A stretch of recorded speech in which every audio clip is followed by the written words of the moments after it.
¿Cómo están amigos? Tengan todos ustedes muy buenas noches. Bienvenidos al programa de especialización en materia de gestión de seguridad y salud en el trabajo. Nos encontramos ya en la sesión número 25 del programa de especialización y en esta sesión 25 vamos a tratar una introducción a la ergonomía y a los procedimientos de evaluación de riesgo y ergonómico. Hablamos de una introducción porque debe existir un gran respeto por toda una especialización. La ergonomía como tal es toda una especialización.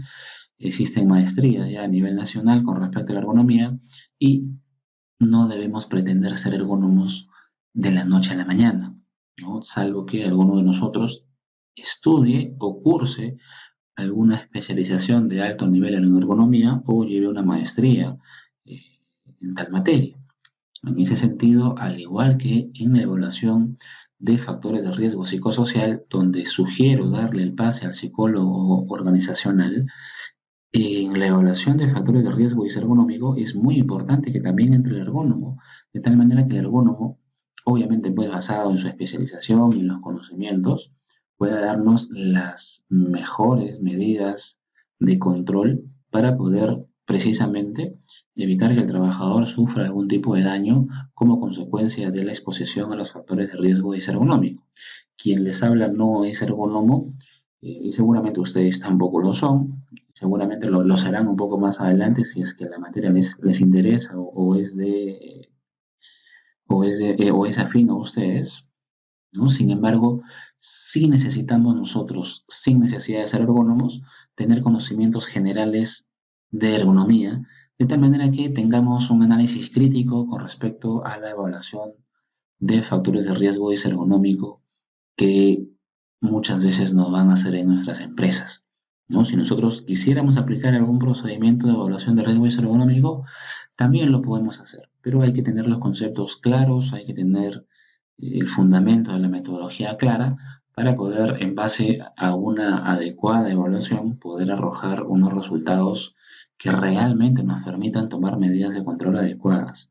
Lamentablemente, como lo he mencionado desde la primera sesión, de la prevención de la salud, en el país no existe una regulación con respecto a las empresas que hagan monitoreos ocupacionales y bueno, muchos de los informes de monitoreo ocupacional relacionados a temas de ergonomía son un desastre. ¿Y por qué son un desastre? Porque el ingeniero ambiental, ¿no? Por haber llevado 1 hora o 2 horas de capacitación en alguna metodología, ya se cree ergónomo. Porque el ingeniero industrial, ¿no? Por llevar también un par de horas, ya se cree ergónomo. Y eso no funciona así. Obviamente hay toda una especialidad que debemos primero respetar. En segunda instancia, pues si quisiéramos nosotros aplicar algún tipo de recomendación, cuanto mínimo debemos tener la responsabilidad completa de poder realmente conocer el tema a profundidad para poder indicar que los resultados que vamos a arrojar son los adecuados y obviamente pues son los que realmente nos van a permitir controlar ese factor de riesgo. Así que sí les voy a pedir mucha responsabilidad con estos temas. Recuerden que de los resultados de estas evaluaciones va a depender la salud de las personas, ¿no? Y obviamente la salud de las personas es una responsabilidad no solamente de trabajo, es una responsabilidad ética moral que nosotros debemos siempre respetar. De las decisiones que usted tome, dependerá quizás la salud de 10, 50, 100, 500 trabajadores. Así que siempre hay que hacer las cosas con responsabilidad y bueno, vamos a introducirnos a este bonito campo de la ergonomía. He tenido oportunidad de poder eh, interactuar directamente con muchos casos relacionados a ergonomía, procedimientos de evaluación de riesgo ergonómico. Y bueno, vamos a ver de qué forma podemos hacer algunos conceptos complicados lo más sencillos posibles, de tal manera que todos lo podamos comprender. La ergonomía como tal tiene sus raíces en dos términos griegos. El primero es ergos y el segundo es nomos. La palabrita ergos o el término ergos significa trabajo y el término nomos en su traducción griega significa leyes o reglas, ¿no? Lo que en su estricto sentido de la palabra, significaría las leyes o reglas del trabajo, ¿no? Las leyes o reglas del trabajo. Bueno, esta definición la tenemos desde 1949, ¿no? Con la famosa Sociedad de Investigación Ergonómica, que fue una de las primeras sociedades que se genera a nivel mundial para poder hacer el estudio precisamente, ¿no? Del entorno del trabajo. Y esto pues estamos hablando de 1948, 1950. Y el concepto de ergonomía ha ido evolucionando en el tiempo, ¿no? Ya en 1986 se acuña una de las definiciones que más se asemeja quizás a la que hoy en día se maneja, ¿no? Y señalan ya que la ergonomía es el estudio del hombre y el trabajo y tiene como propósito lograr un óptimo sistema entre el hombre y la tarea. Ya, ya es un concepto mucho más acuñado y obviamente pues ese concepto se va acuñando en base a la evolución de los procesos, en base al avance de la tecnología y cómo es que la tecnología, los procesos, hacen muchas veces daño a la persona en su correcta utilización. Por eso usted ve que muchas veces un trabajador tiene que inclinarse, ponerse, elevarse, ¿no? De puntillas en los pies. O muchas veces estar parado sobre una tablita para poder siquiera encender la máquina. Y eso pasa porque se piensa mucho más en el proceso, ¿no? Que en la persona. Entonces, no se empiezan a colocar los controles por cualquier lado, pensando más en el proceso, vuelvo a repetir, que en la persona. Y obviamente, pues, si usted me va a colocar los controles 20 centímetros por encima de mis manos, obviamente esa posición ya no es una posición adecuada, ya no es una posición normal del cuerpo y en la medida en que esa posición sea más recurrente, va a terminar dañando la salud de las personas. La resolución ministerial 375-2008-TR, que es la famosa norma básica de ergonomía y procedimiento de evaluación de riesgo y salud ergonómico, es el nombre de la resolución ministerial 375, ya nos da una definición de ergonomía como tal, ¿no? Lo define como la ingeniería humana y lo explica y lo va a desarrollar como la ciencia que busca optimizar la interacción entre el trabajador, la máquina y el ambiente con el fin de poder adecuar los puestos, ambientes, organización a las capacidades y limitaciones de los trabajadores con la finalidad de poder minimizar el estrés y la fatiga y con ello poder incrementar el rendimiento y la seguridad.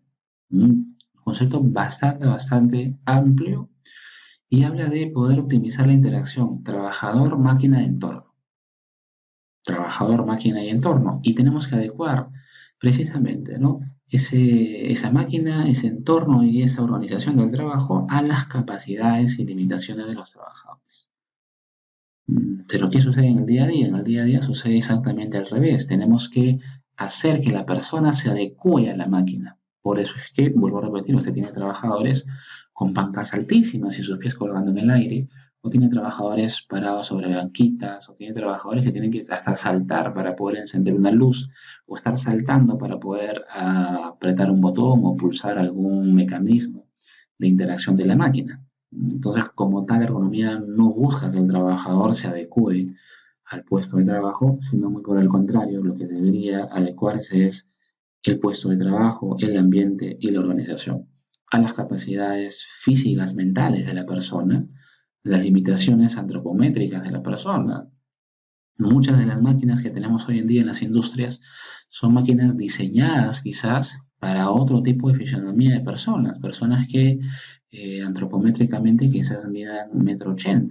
Sin embargo, la talla promedio en el país bordea el 1,60 m, 1,65 m. Entonces estamos hablando de por lo menos 25 centímetros de diferencia. Y esos 25 centímetros de diferencia se traducen luego ¿en qué?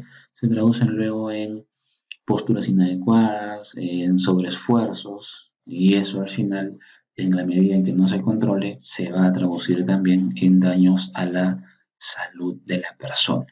Los objetivos de la ergonomía los podemos sintetizar en el siguiente esquema relacionado al hombre para poder darle un confort de trabajo a términos de seguridad, porque obviamente una inadecuada distribución del puesto de trabajo, de la máquina, del proceso, también puede afectar la seguridad de puede la persona accidentarse, obviamente, y está más que claro que va a afectar la salud, ¿no? Y obviamente pues la calidad de vida de la persona en el entorno de trabajo.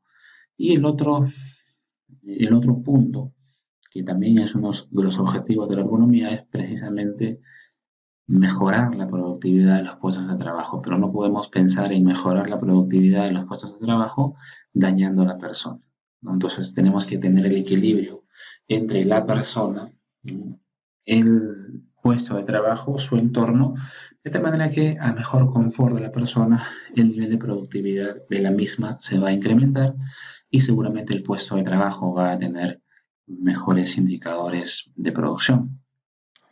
Bien, veamos por ejemplo en esta imagen cómo está distribuida, cómo están distribuidos los comandos de la máquina, ¿no? Fíjese la mano izquierda, la mano derecha de la persona, la posición, la inclinación del tronco. Esa no es una posición natural del cuerpo. Ni si la persona tiene que estar todo el día ahí, ¿no? Esa interacción, proceso, máquina, entorno ya no es saludable, ¿no? Si hacemos una vista lateral, ¿no? Si tenemos por aquí una vista lateral, esa posición de la persona ya no es normal. Entonces, ¿qué se ha pensado ahí? Se ha pensado más en el proceso, se ha pensado más en la máquina y se ha dejado de lado a la persona. Si quisiéramos tener una persona idónea para ese puesto de trabajo, tendríamos que tener una persona súper, súper ancha, pues, de tal manera que la distancia entre el hombro izquierdo y el hombro derecho sea altísima, o sea grande esa distancia entre hombro derecho y hombro izquierdo, ¿no? Y que a la vez sea chata para que pueda controlar correctamente esa máquina. Entonces ahí tenemos una de las deficiencias que normalmente usted la va a ver en el día a día. ¿Por qué? Porque bueno, también acá en el país no tenemos tecnología, todas las máquinas, todos los procesos los tenemos que importar, ¿no? Y muchas veces traemos máquinas de segunda, de segundo uso, de tercer uso, máquinas pues que son del año 30, 40, 50, 60, máquinas tan antiguas y en esos años no se trabajaba el tema de ergonomía.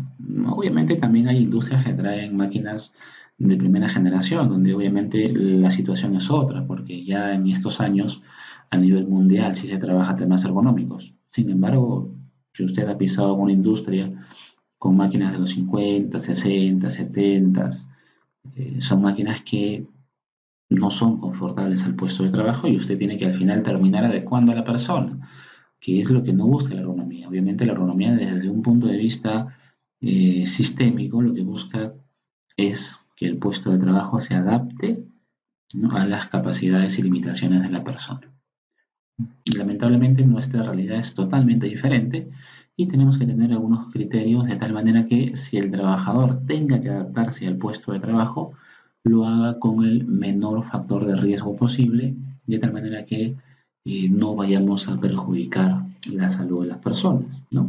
Obviamente, pues el tema ergonómico está mencionado en nuestras diferentes normas legales. Vamos a revisar, por ejemplo, que en la Ley 29783, precisamente en el reglamento, el Decreto Supremo 005-2012 nos señalan, si nosotros recordamos, una de las obligaciones que tenemos con respecto a los famosos registros, ¿no? Y señala que el empleador tiene que implementar los registros y toda la documentación del sistema de gestión de seguridad y salud en el trabajo en función a sus necesidades. Estos registros y documentos deben estar actualizados y a disposición de los trabajadores y de la autoridad competente, respetando el derecho de confidencialidad, siendo estos registros los siguientes, y nos empieza a mencionar los 8 registros. De estos 8 registros hay un registro que hace mención directa a, es el famoso registro de monitoreo de agentes físicos, químicos, biológicos y factor de riesgo ergonómico, ¿no? Quizás acá el mejor término es el factor de riesgo desergonómico, entendiendo que el factor de riesgo es lo que pueda causar daño y lo que puede causar daño es aquello que es opuesto a la ergonomía. Lo que es opuesto a la ergonomía es la disergonomía. No puede haber un factor de riesgo ergonómico, porque ¿qué es la ergonomía? La ergonomía es eh, esa armonía que existe entre la persona, puesto de trabajo y entorno.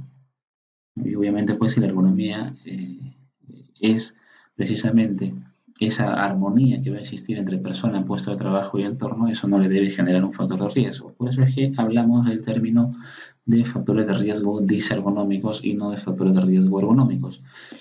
Sin embargo, hay algunos temas un poquito especiales en la terminología técnica que lamentablemente la vamos a encontrar mal expresadas en algunas normas, ¿ya?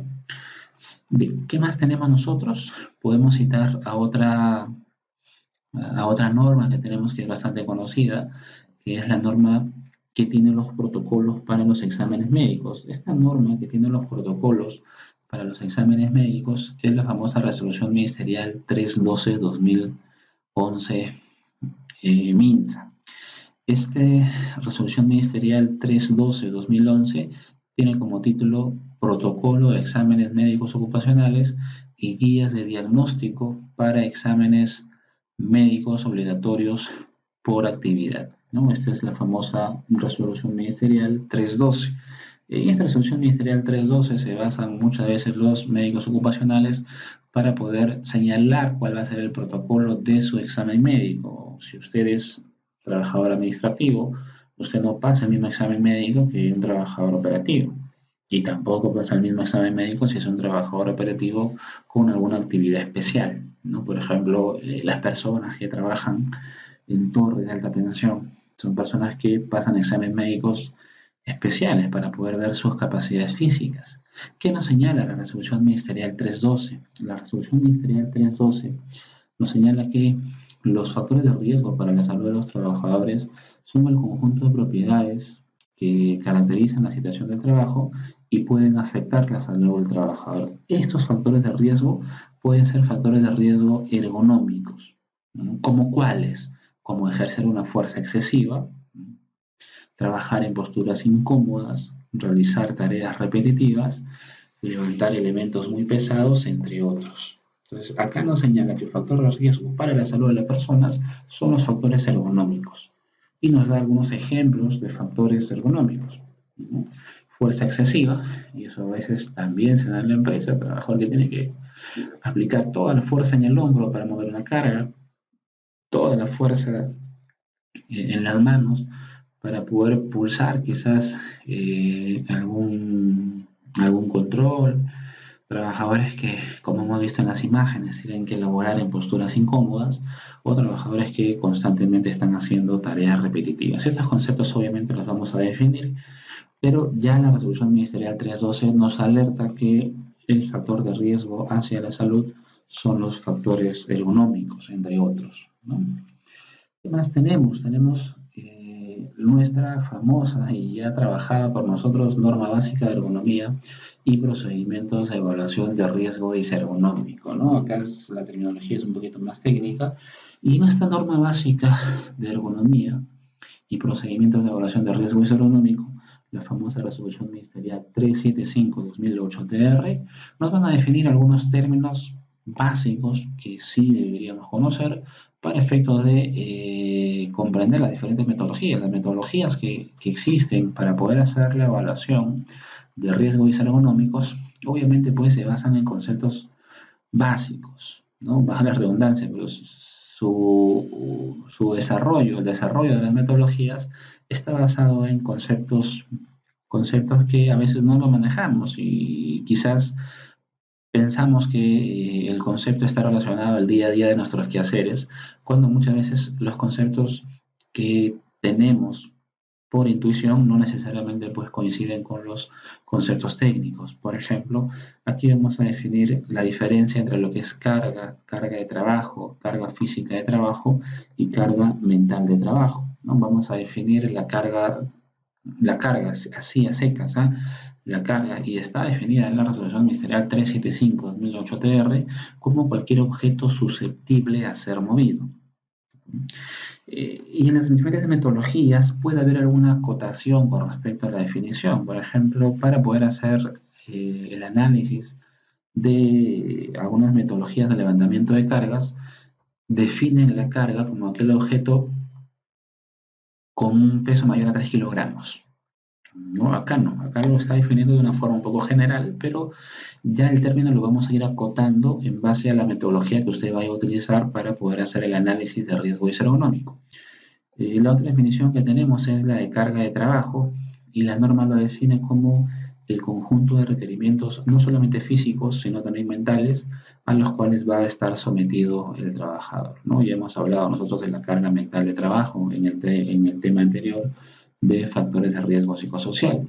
El otro concepto es la carga física de trabajo, ¿no? Y se entiende como carga física de trabajo al conjunto de requerimientos físicos a los cuales la persona va a estar expuesta a lo largo de su jornada laboral y que de forma independiente o combinada, obviamente hace referencia a los requerimientos físicos, pueden alcanzar un nivel de intensidad, duración o frecuencia suficiente para poder causar daño a la salud de las personas que se exponen a estos peligros. Entonces, la carga física de trabajo, ¿no? Si tienes una persona que normalmente va a apilar cajas, que su función es ser estibador de cajas, obviamente pues tenemos que controlar que este esfuerzo físico de la persona no llegue a un nivel, no se dé por un tiempo de duración ni a una frecuencia que le cause daño. ¿Cómo vamos a poder controlar eso? Obviamente tenemos que hacer la evaluación. Esto funciona igual que los agentes físicos, químicos, exactamente el diagrama es el mismo, proceso de identificación, proceso de evaluación, proceso de control. La diferencia es que mientras que en un análisis de un agente físico, en un análisis de un agente químico, usted hace la evaluación a través de un equipo de medición, aquí no vamos a utilizar un equipo de medición, aquí vamos a utilizar un procedimiento de evaluación. Es un procedimiento de evaluación analizando las cargas de trabajo, las posiciones, las distancias, entre otros, de acuerdo al factor de riesgo que vayamos a analizar. Y en base a esos resultados, usted obviamente pues tomará una decisión, pero estos procedimientos tienen que ser procedimientos que normalmente ya hayan sido o estén aceptados a nivel internacional para poder validar que realmente pues nuestra evaluación es correcta. Otro concepto que aparece en la resolución ministerial 375 es el de carga mental de trabajo. Y bueno, de eso sí hemos hablado ya. La carga mental de trabajo es el esfuerzo intelectual que debe realizar el trabajador para hacer frente al conjunto de demandas que recibe en el curso de realización de su trabajo. ¿Qué tan complicado mentalmente es el puesto de trabajo de la persona? Y si es que esa complicación intelectual, ¿no? Obviamente pues va a estar al nivel de las capacidades de la persona.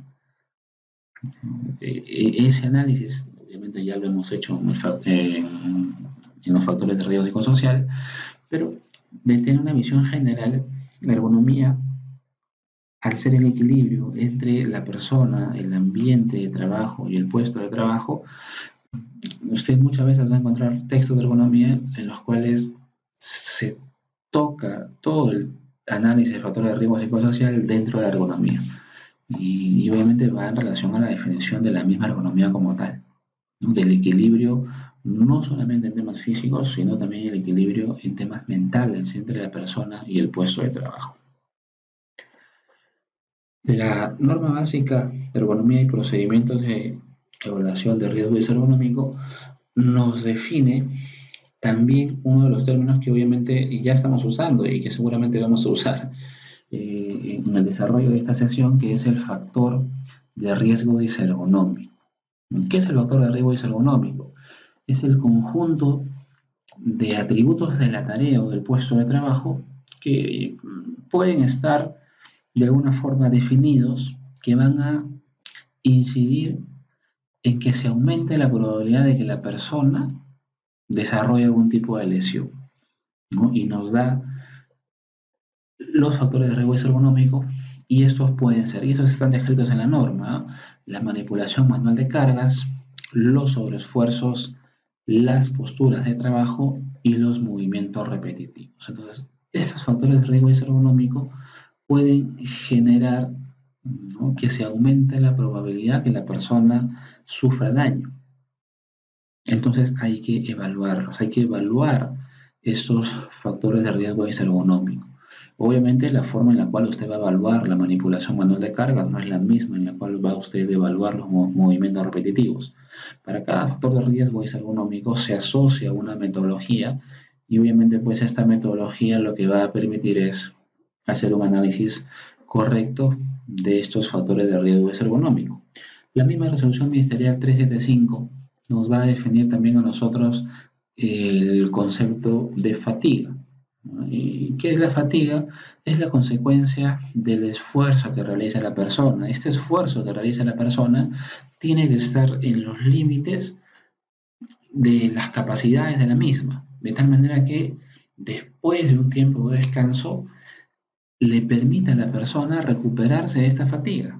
Pero si es que el tiempo de descanso no le permite a la persona recuperarse de esa fatiga, obviamente pues ya estamos yendo en contra de la salud de las personas.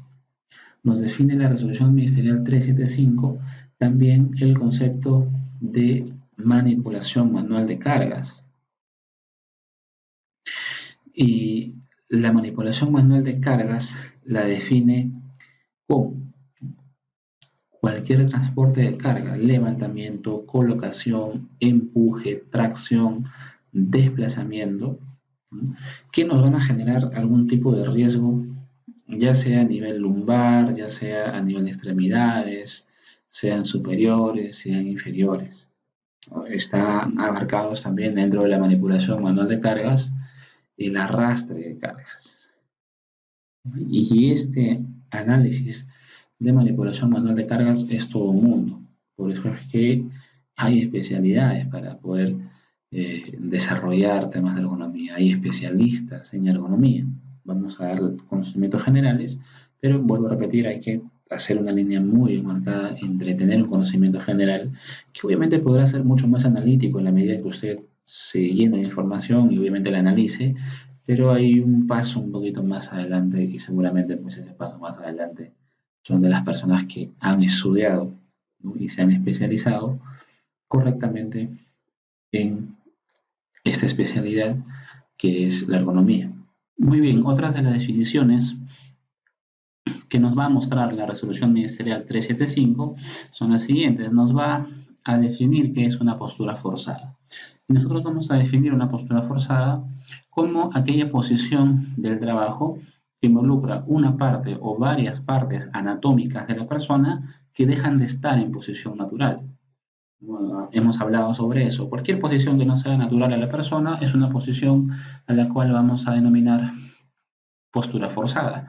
Esta postura forzada es una posición que puede generar en la persona hiperextensiones, hiperflexiones y o hiperrotaciones al organismo.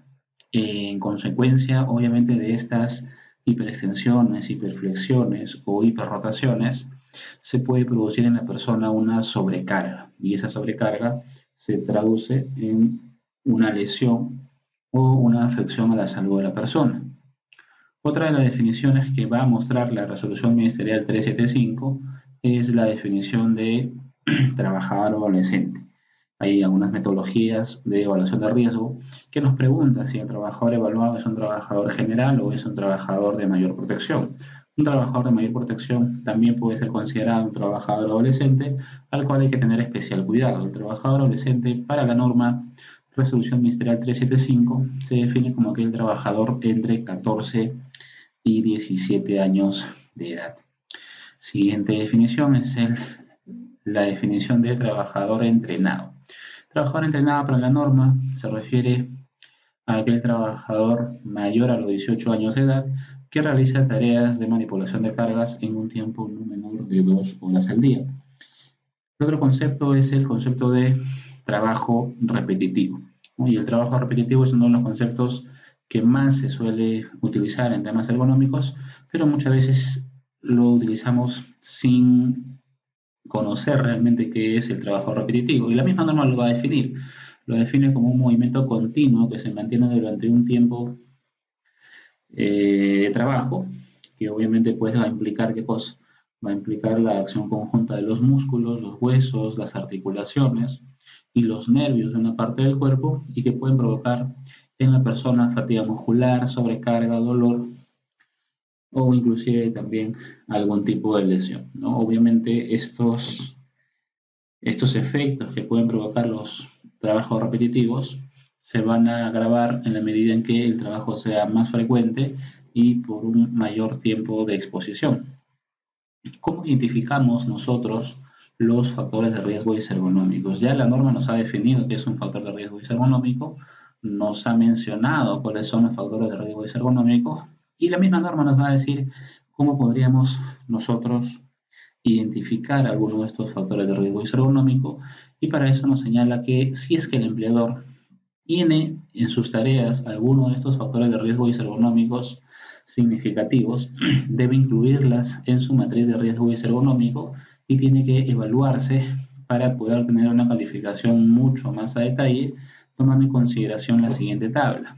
Por ejemplo, no si usted tiene un trabajador que elabora con la espalda inclinada hacia adelante más de 30 grados y esta actividad se hace por más de 2 horas en total al día, o sea, puede ser que lo haga media hora, luego otra media hora, luego otra media hora, no necesariamente continuas, pero basta que se haga por más de 2 horas en total por día, el trabajador está expuesto al factor de riesgo posturas forzadas y ese factor de riesgo de posturas forzadas hay que evaluarlos y vamos a tener que considerarlo donde en nuestra matriz de riesgos, ¿no? Si el trabajador repite un movimiento muscular, por ejemplo, más de 4 veces por minuto durante más de 2 horas al día, se define que el trabajador está expuesto a movimientos repetitivos de alta frecuencia.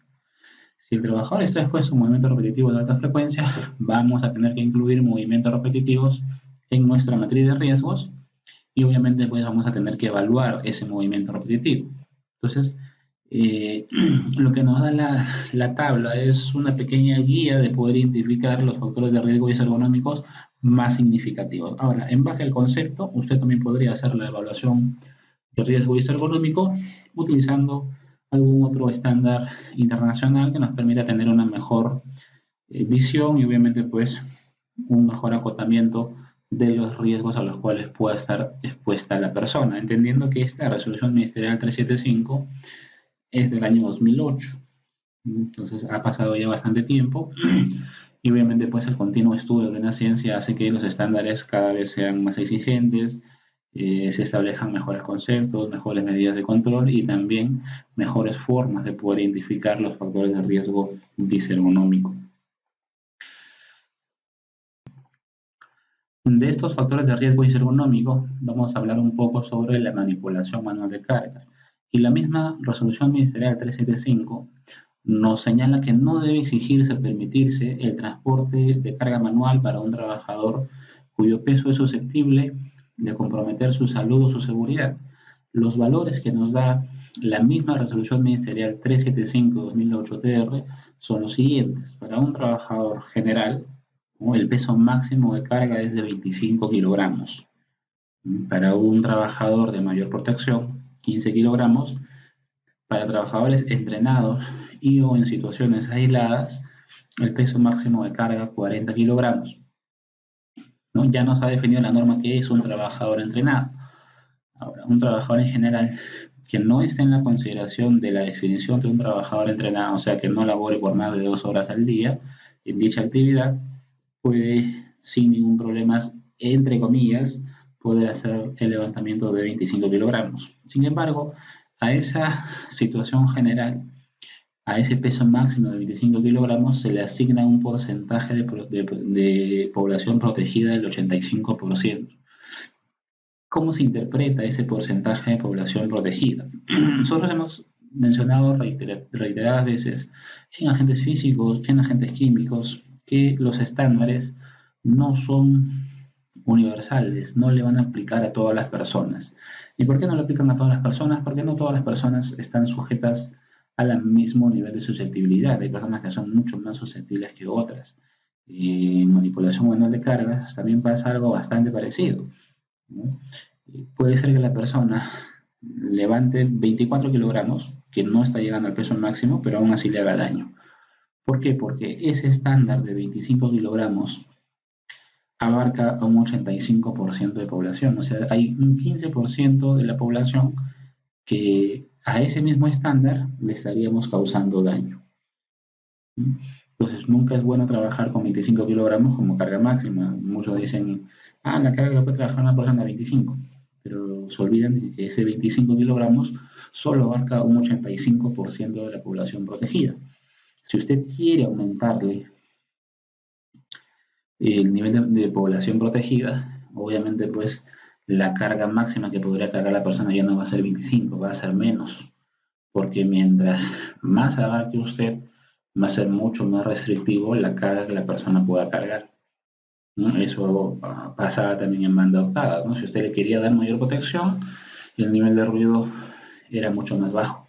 Acá es bastante parecido. Si usted le quiere dar mayor protección a la persona con respecto a la carga, no trabaje con 25 kilogramos, puede trabajar con 15 kilogramos, por ejemplo, para varones, y eso le va a asegurar a usted un mayor nivel de protección.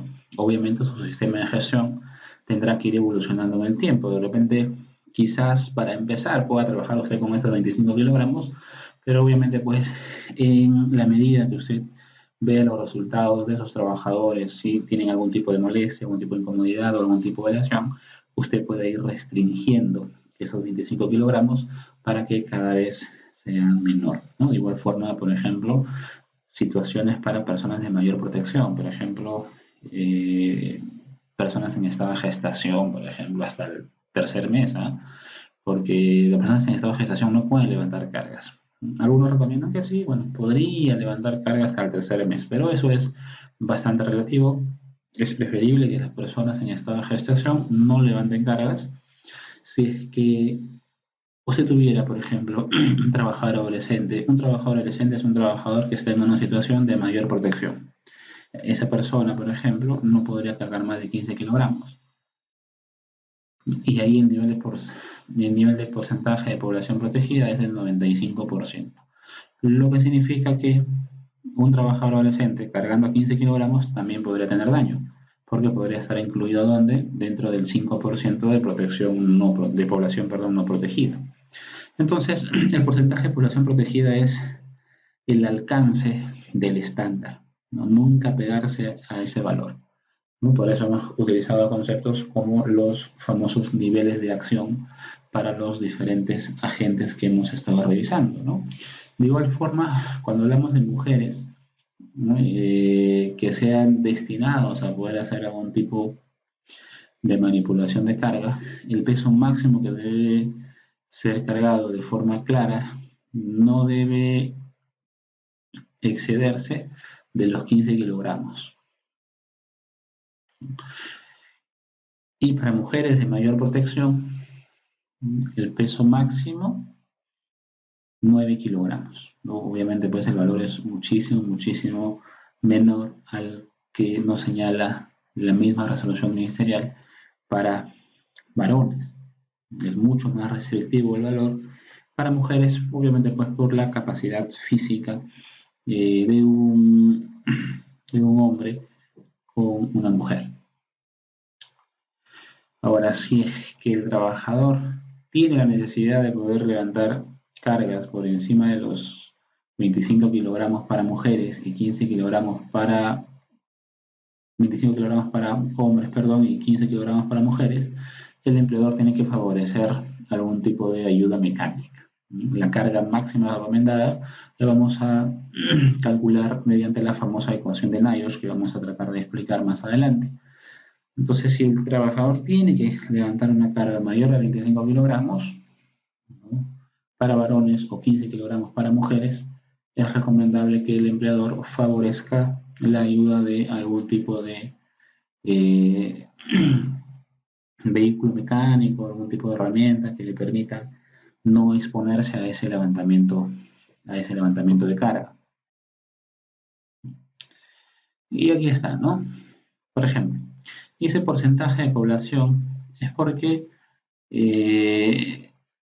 aquí en la segunda imagen vemos que la persona tiene los controles, que es una persona mucho más alta con respecto a la primera, Aquí en la segunda imagen donde dice 95% de percentil, es que se han colocado los controles para que pueda favorecer o pueda generarle confort, no a todos, porque es muy complicado poder establecer un control, un estándar para todos, pero se han distribuido los controles de la máquina para favorecer a un 95% de personas, pero va a haber un 5% de personas que lamentablemente no va a entrar en ese estándar.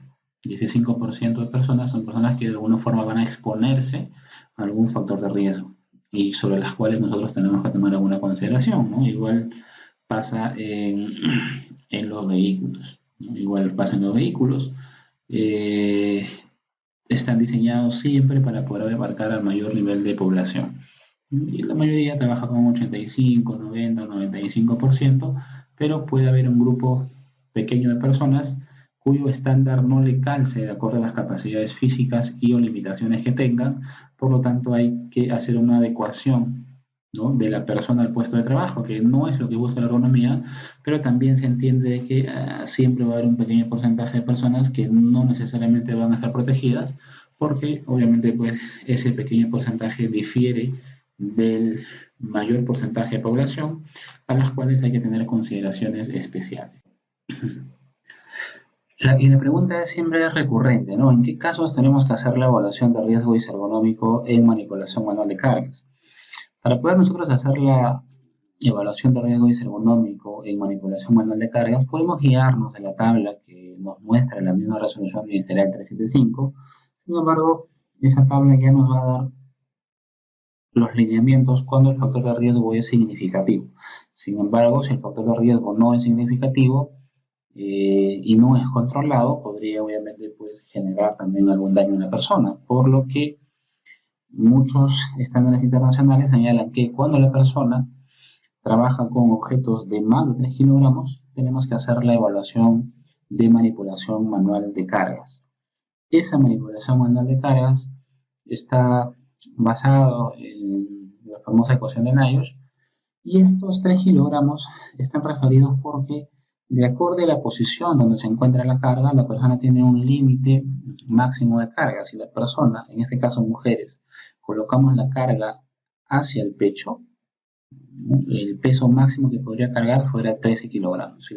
Si el peso, la carga está un poco por debajo del pecho, podría cargar 15, 16 kilogramos. Ahora, si la carga está a la altura de los pies, pero pegada a la persona, 7 kilogramos. Y si es que la carga está a la altura de los pies, pero alejada de la persona, unos 20, 25 centímetros, la carga máxima que podría cargar es 3 kilogramos. Por eso es que se señala muchas veces que 3 kilogramos es la carga sobre la cual ya debemos hacer nosotros algún tipo de evaluación de riesgo ergonómico en manipulación manual de cargas. Para varones, la situación cambia un poco, pero también tiene sus zonas de distribución de cargas, ¿no?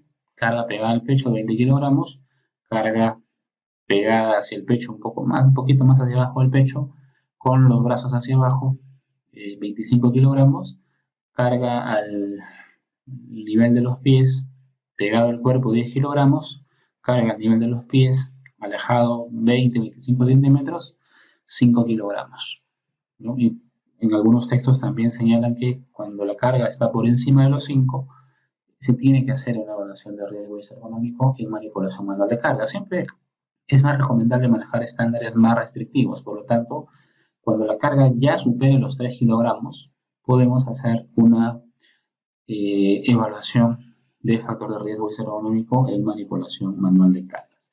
Vamos a hacer el análisis de la manipulación manual de cargas utilizando la ecuación de Nash, que es la ecuación que recomienda la resolución ministerial 375. Para poder hacer un correcto uso de la metodología, vamos a primero a trabajar algunas definiciones. La primera es el agarre de la carga, y el agarre de la carga es la forma como el trabajador debe poder manipular con facilidad y de forma firme la carga.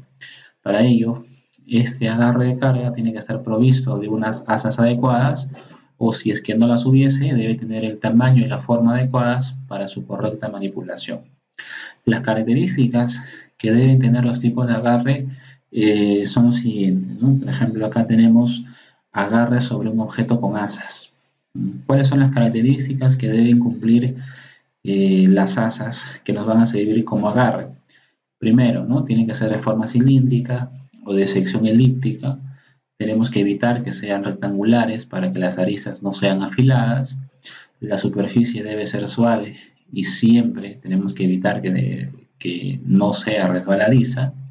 El diámetro de las asas debe estar comprendido entre 1 centímetro a 4 centímetros aproximadamente. La longitud del asa debe ser como mínimo 12 centímetros y la altura debe permitir un espacio mínimo de 5 centímetros, de tal manera que en base a esa longitud de 12 centímetros y a esa altura de 5 centímetros, la persona puede introducir gran parte de todos los dedos en realidad y parte de la palma de las manos para que pueda hacer el agarre de forma correcta. Ahora, si es que hablamos de agarre sobre objetos provistos de asideros o huecos, estos huecos deben ser de forma semioval. La altura del hueco debe ser igual o superior a los 4 centímetros. El espesor de agarre debe ser de 0,6 centímetros como mínimo. La longitud de este hueco o asidero también debe estar en los 12 centímetros. Tenemos que evitar las aristas afiladas para que no se vaya a generar algún tipo de corte o daño en la palma de las manos de la persona que levante la carga. Tenemos que garantizar también que la superficie sea suave y no sea resbaladiza. Ahora, si el agarre va directo sobre superficies, tenemos que tomar algunas consideraciones. Primero, evitar las aristas afiladas nuevamente, que la superficie sea suave y no sea resbaladiza, que el tamaño de los recipientes tenga que ser el óptimo, eso está más o menos en 40 centímetros por 30 centímetros.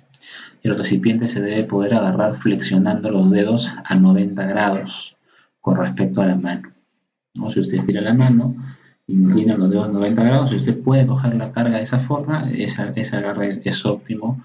Tema en consideración que aquí estamos cogiendo la carga de forma directa, no estamos frente a un asa o estamos ni frente a un asidero.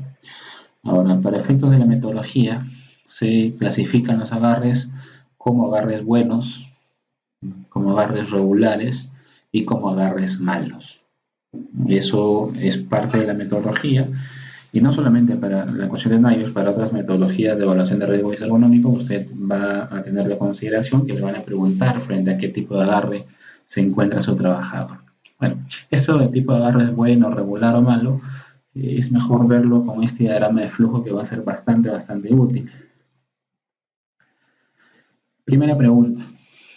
El centro de la gravedad de su carga, ¿no?, ¿es asimétrico o inestable? Si el centro de gravedad de su carga es asimétrico e inestable, si es sí, automáticamente estamos frente a un tipo de agarre malo.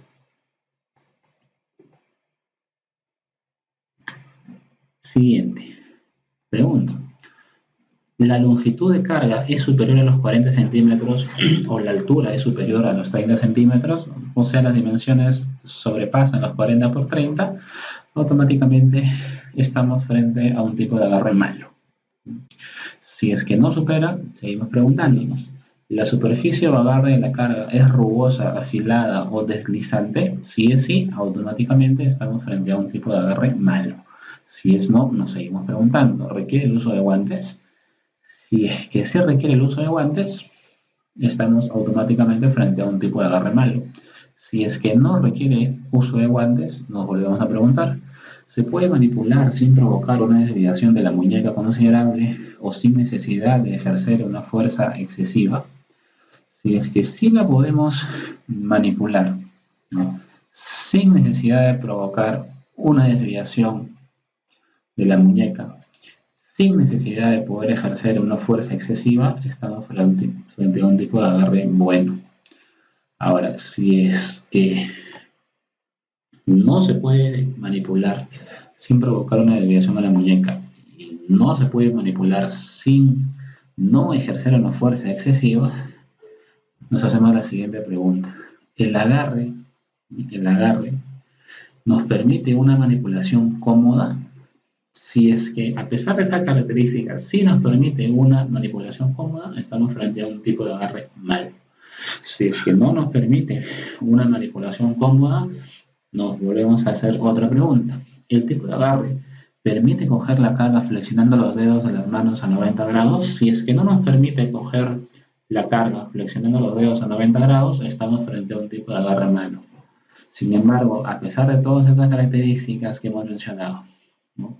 Y si nos llega a permitir coger la carga flexionando los dedos de las manos a 90 grados, estaríamos frente a un tipo de agarre regular. Este diagrama de flujo es bastante útil para poder categorizar frente a qué tipo de agarre nos encontramos, si estamos frente a un tipo de agarre bueno, regular o malo, teniendo en consideración que las recomendaciones que hemos dado para los diferentes tipos de agarre. Pero cuando hacemos nosotros la evaluación del factor de riesgo y ergonómico, obviamente no lo hacemos sobre un ideal, sino lo hacemos sobre las características in situ que estemos observando, ¿no?, de la actividad que el trabajador esté realizando. Otro de los conceptos que es necesario tener claro para poder hacer la metodología de ecuación de Nyos para el levantamiento de cargas es el ángulo de asimetría. Y el ángulo de asimetría es un factor de riesgo que representa la torsión del tronco que realiza la persona cuando levanta la carga. Toda torsión del tronco nos va a definir a nosotros un ángulo de asimetría. Si nosotros quisiéramos realmente medir el ángulo de asimetría, tendríamos que definir dos líneas. La primera es la línea sagital, y la línea sagital es la línea del plano que divide a la persona transversalmente en dos, ¿no? Imagínense una persona, cualesquiera, y usted le atraviesa un plano que divide el lado izquierdo y el lado derecho, de igual forma, un plano transversal al cuerpo. Ese plano nos define el famoso plano sagital y obviamente nos va a definir la línea sagital. La otra línea es aquella que está formada por la proyección de la carga hacia el suelo y el punto medio de la distancia de los tobillos. Un poquito complicado, pero si usted quisiera definir el ángulo de asimetría, ¿no?, vamos a verlo, a ver si nos permite. Definimos el ángulo de asimetría. Primero, trazamos la línea sagital, que es la división del cuerpo en dos, ¿no? Por eso es que la línea sagital parte casi en el centro de la persona hacia abajo, ¿no? Esta es la línea sagital. Y la otra línea que me va a definir el ángulo, porque para definir el ángulo necesitamos dos líneas, es esta línea, la otra línea, que es la línea de asimetría, queda definida por la proyección de la carga hacia el suelo, y precisamente de este punto centro, de este punto medio, que en realidad es el punto medio que une los tobillos de la persona, ¿no?, donde atravesó el plano sagital, esa línea me define la línea de asimetría. Y esa línea de asimetría con la línea sagital nos va a definir a nosotros el famoso ángulo de asimetría, ¿no? En algunos casos es muy difícil poder medir esta variable debido a que el trabajador puede efectuar los movimientos corporales a una velocidad que va a ser muy difícil poder observar el ángulo. Incluso es probable que el trabajador mueva constantemente los pies, mueva constantemente el tronco, y obviamente pues si el trabajador mueve el tronco, mueve los pies, el plano sagital se va a mover constantemente, va a ser muy complicado poder medirlo, ¿no? En estos casos lo más recomendable es hacer un registro mediante un video que nos permita luego poder analizarlo en cámara lenta, ¿no?, y así poder determinar de la mejor forma y la manera más correcta el ángulo de asimetría, que, como voy a repetir, el ángulo de asimetría nos mide el factor de riesgo que nos va a representar la torsión del tronco. Todo lo que es torsión a nivel de ergonomía genera un daño en la persona, porque la torsión no es una posición natural del cuerpo. Otro de los conceptos que vamos a definir es el centro de gravedad de la carga, ¿no? Y el centro de gravedad de la carga se define como el punto de aplicación donde, entre comillas, ¿no?, se concentra toda la masa, en este caso de la carga. En el caso de una carga simétrica homogénea, el centro de gravedad obviamente pues, se va a encontrar en el centro geométrico de esta, ¿no? Si estamos hablando, por ejemplo, de un paralelepípedo, que vendría a ser estas cajas rectangulares, obviamente pues Estas cargas son simétricas, por lo tanto el centro se va a encontrar en su centro geométrico, en el centro que une las dos diagonales transversales del paralelepípedo. Siempre es recomendable que el centro de gravedad de la carga esté alineado al plano sagital. ¿Por qué? Porque obviamente puedes mantener el equilibrio de la carga hacia el lado izquierdo o hacia el lado derecho de la persona.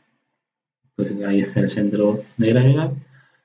Recomendación: procurar que el centro de gravedad de la carga esté en el plano sagital de la persona. ¿Qué es el plano sagital? El plano transversal al cuerpo que divide a la persona en dos partes iguales. Otro concepto que vamos a trabajar es el concepto de duración de la tarea. Y en duración de la tarea la vamos a clasificar como duración corta, duración moderada y duración larga. Hay que tener en consideración que el tiempo de exposición a la manipulación manual de cargas sin una recuperación adecuada representa otro factor de riesgo que hay que tener en cuenta. Se entiende como duración de la tarea de manipulación el periodo en el cual la persona realiza la manipulación manual de cargas.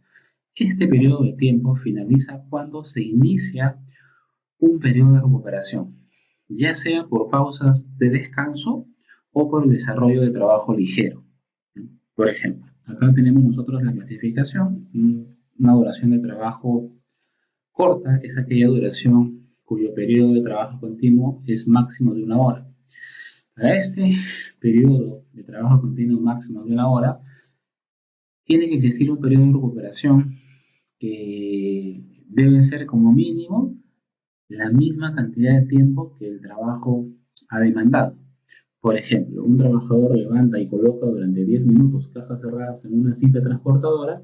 El periodo de recuperación mínimo debe ser igual a 10 minutos.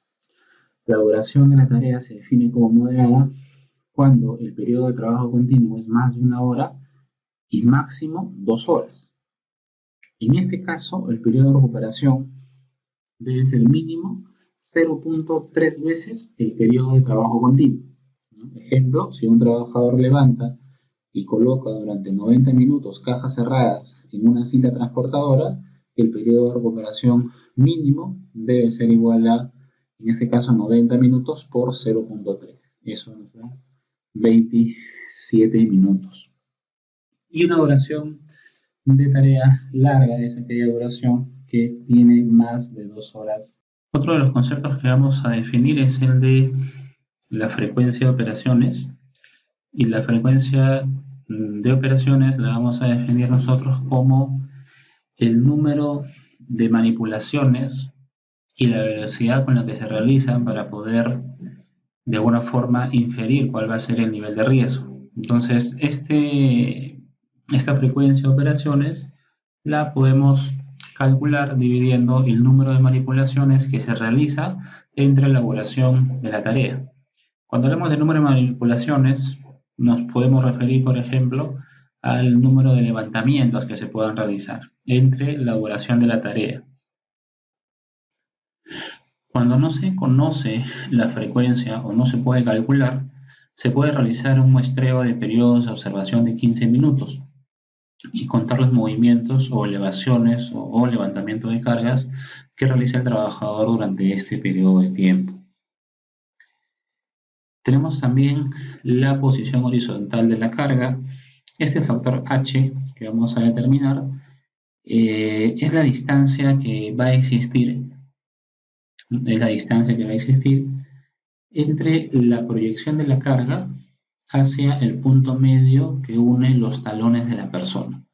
En algunas bibliografías y en algunos cálculos se toma de forma inmediata como la distancia entre el centro de gravedad de la carga hacia el pecho de la persona, que no es muy exacto. En realidad lo correcto es proyectar la carga hacia el suelo, en este caso desde el centro de gravedad, y unirla con el punto medio de la línea que une los talones de la persona. La distancia óptima, en este caso el H óptimo, es aquella que va a permitir que el punto de sujeción de la carga esté lo más cercano posible al cuerpo. El valor óptimo para el valor de H, en este caso, que al final puede ser una recomendación para su prevención, para su prevención ergonómica, es de 25 centímetros. Si el H es mayor a 25 centímetros, o sea, la distancia está muy alejada del pecho de la persona, se puede generar un sobreesfuerzo localizado en los hombros, aumentando las posibilidades de que la persona pueda desarrollar algún tipo de patología musculoesquelética. En los casos en que H no pueda ser medido, se puede obtener un valor aproximado con las siguientes ecuaciones. H igual 20 más B doble entre 2 para B mayor o igual a 25. ¿Pero qué es B? B es la altura en la que se encuentra la posición de las manos de la persona. De donde se encuentra la mano en posición de la persona hacia el suelo, ese valor es el valor de B. Entonces, cuando usted no pueda calcular el valor de H, puede estimar el valor de H de la siguiente forma. Lo ideal es medirlo, pero si no lo puede medir, tendría que estimarlo de la siguiente forma, ¿no? La primera forma es cuando el B es mayor o igual a 25 centímetros, entendiendo que el B es la altura de las manos hacia el suelo. En este caso, para que sea mayor o igual a 25 centímetros, lo más probable es que sea casi en todos los casos.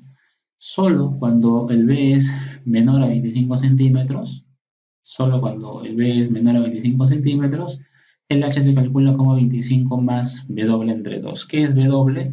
B doble es el ancho de la carga. El ancho de la carga, pero estamos hablando del ancho transversal, no del ancho longitudinal, sino del ancho transversal al cuerpo de la persona. Ese valor es el famoso H, que nosotros lo definimos como la situación horizontal de la carga. Recordemos, y lo vuelvo a repetir, lo ideal es que ese valor de H sea 25 centímetros. Otro valor que vamos a nosotros a definir es el de la posición vertical, también llamada situación vertical, y el desplazamiento vertical de la carga. Bueno, tenemos una posición vertical de inicio. La posición vertical es aquella que queda definida entre el punto medio que une las manos de la persona proyectado hacia el suelo. El punto medio de la línea que une las manos de la persona proyectada hacia el suelo nos va a dar la posición vertical. Lo ideal es que esa posición vertical, esa altura vertical, sea de 75 centímetros, ¿no? Dado que a 75 centímetros se ubican los nudillos de la persona, o sea, los nudillos de la mano de la persona. En promedio esa altura es para una persona de 1,65 m. Si es que la persona llega a coger la carga a 75 centímetros, que es el valor óptimo, lo ideal también va a ser de que no exista un desplazamiento vertical, o sea, que no levante la carga ni la coloque hacia abajo, sino que muy por el contrario mantenga la posición inicial. Sin embargo, eso es obviamente una situación ideal. Tendremos que evaluar cuáles son las distancias que maneja el trabajador en su actividad, y también lo ideal va a ser que esa desviación sea mínima. La desviación máxima es de 25 centímetros. Esa desviación vertical debe ser como máximo 25 centímetros, pero basta que haya una desviación vertical, ya se incrementa la sobrecarga en los brazos de la persona. Así que siempre vamos a procurar que esa desviación vertical simplemente no exista. Las dimensiones y la geometría de la carga pueden influir en las posturas que requiere el trabajador para poder desarrollar la manipulación, y obviamente también van a influir en las fuerzas que el trabajador necesite para coger, levantar la carga. Para poder evitar las posturas forzadas como la rotación externa, lo que se conoce como abducción y también la flexión de los hombros, se debe facilitar el agarre y la acomodación de la carga lo más cercano al tronco. Mientras que para poder evitar posturas forzadas de la cabeza el cuello, la carga debe tener una geometría lo más compacta posible.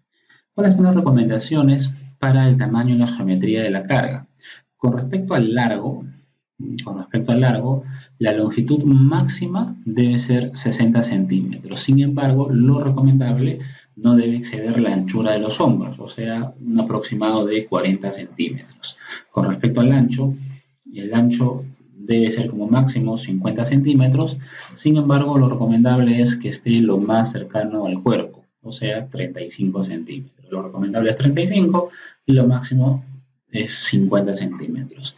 Y con respecto al alto, básicamente de que no impida la visión de la persona, ¿no?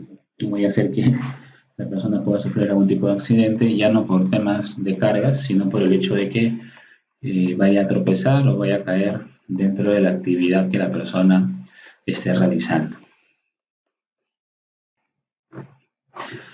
Y en el análisis de manipulación manual de cargas vamos a dividir, vamos a subclasificar las tareas de las personas en lo que nosotros conocemos como las famosas tareas simples, tareas compuestas y las tareas variables.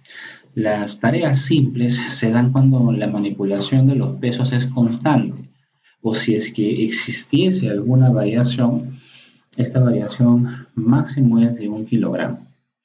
Acá manejamos una misma variable para la posición de origen y la posición de destino. O sea, no hay una variación drástica entre la posición vertical de origen y la posición vertical de destino. Si es que hubiese una diferencia, se puede manejar hasta en el rango de 25 centímetros, que era una recomendación que dimos cuando definimos la posición vertical. Por ejemplo, aquí en la imagen vemos que la persona está acomodando unos rollos, pero antes de acomodar los rollos les está colocando una protección. Entonces la persona está manipulando una carga que es casi constante. La persona cuando le coloca esta protección a este rollo, está incrementando, es cierto, su peso, pero el incremento de peso es mínimo. Este rollo de repente, o esta protección o este forro, no supera el kilogramo. Si no supera el kilogramo, estaríamos frente a una tarea simple. ¿Por qué frente a una tarea simple? La posición de origen es casi igual a la posición final, no hay una variación, y el peso también es constante. Sin embargo, en las tareas compuestas, la manipulación de pesos también es constante, pero existe una diferencia geométrica bastante sustancial con respecto a la posición vertical de inicio y a la posición vertical final. Si usted ve, por ejemplo, aquí, la persona coge la herramienta de la faja transportadora y tiene que colocar la caja en diferentes niveles. Entonces, ¿qué está variando? El peso no está variando, lo que está variando es la posición final de destino, y esa posición final de destino varía conforme vaya dejando las cargas. A eso se le denomina tarea compuesta.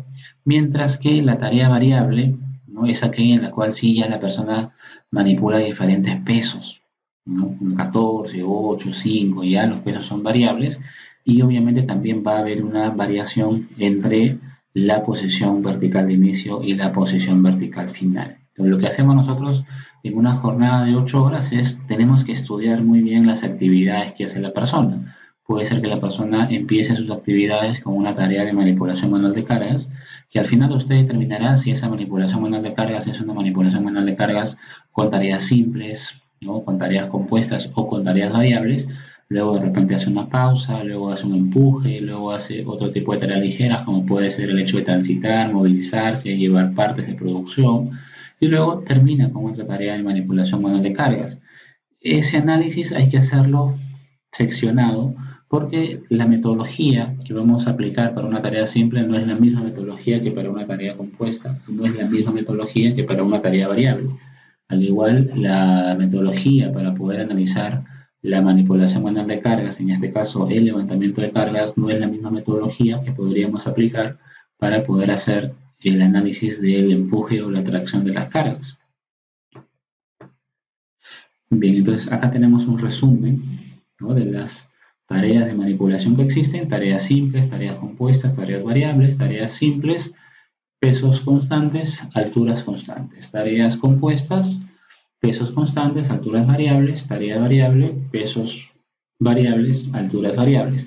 Para cada una de las tareas, nosotros calculamos un famoso índice que es el índice de levantamiento. Pero si estamos frente a una tarea simple, calcularemos el índice de levantamiento simple. Si estamos frente a una tarea compuesta, el índice de levantamiento compuesto. Y si estamos frente a una tarea variable, el índice de levantamiento variable.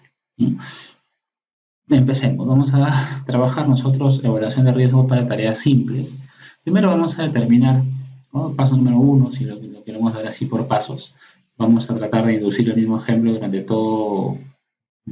todas las variables que vamos a ver.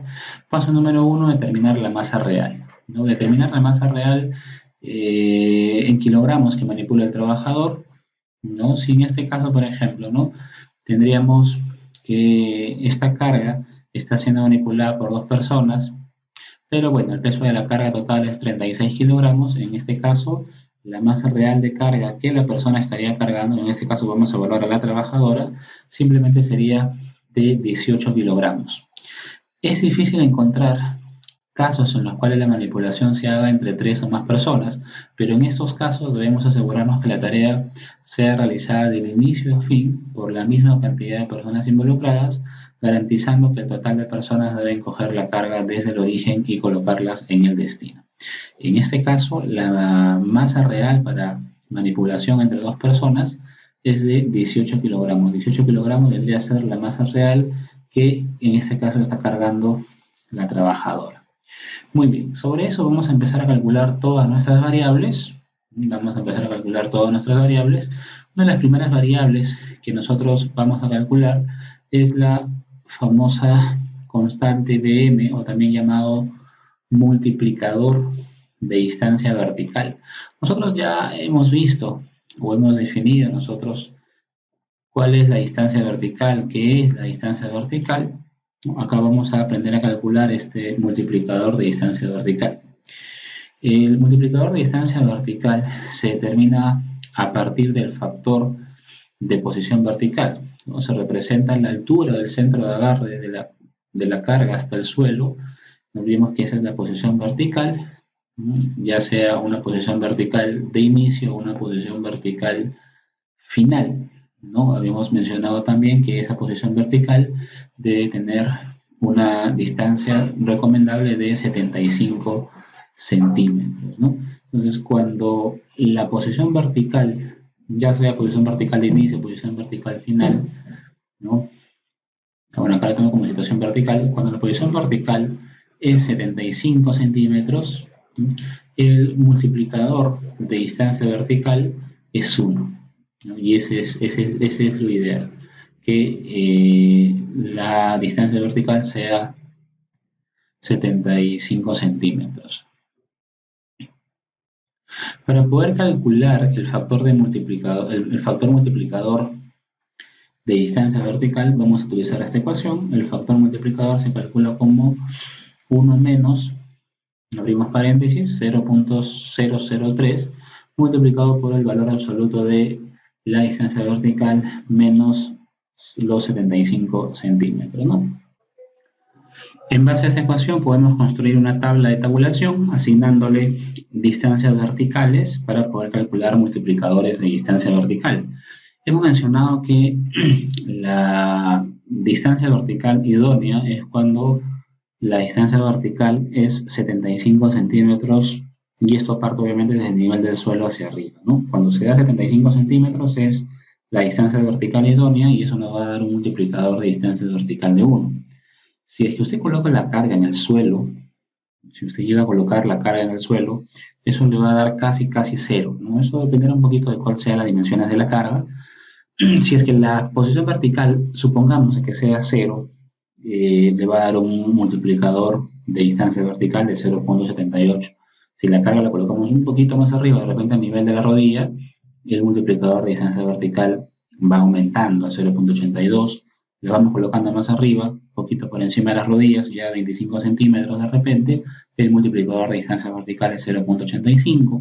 Aumentamos la distancia vertical, ya de repente a los muslos, un poco más debajo de la cintura, 50 centímetros, y el multiplicador de distancia vertical va tomando ya un valor de 0.93 hasta que llega a su tope cuando la distancia vertical de 75 centímetros y el multiplicador de distancia vertical nos da la unidad. En base a eso usted puede construir una gráfica para poder ver cómo va incrementando el multiplicador vertical conforme vamos aumentando la distancia vertical.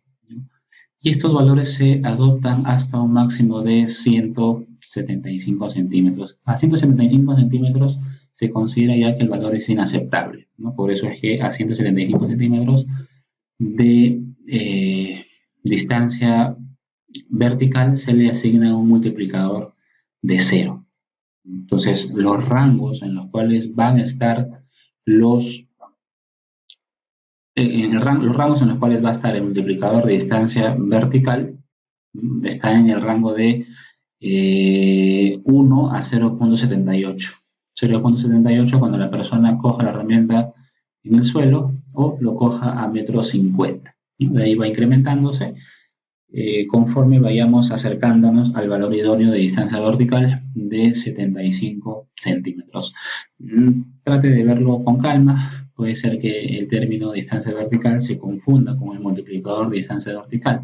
Son dos conceptos totalmente diferentes. En realidad, el multiplicador de distancia vertical es una constante que obviamente va a variar de acuerdo a la distancia que vamos a utilizar para poder introducirla en una ecuación general, que es la ecuación de Navier. Por eso es que vamos a ir calculando por partes los diferentes constantes o multiplicadores que nos solicita esta famosa ecuación de Navier.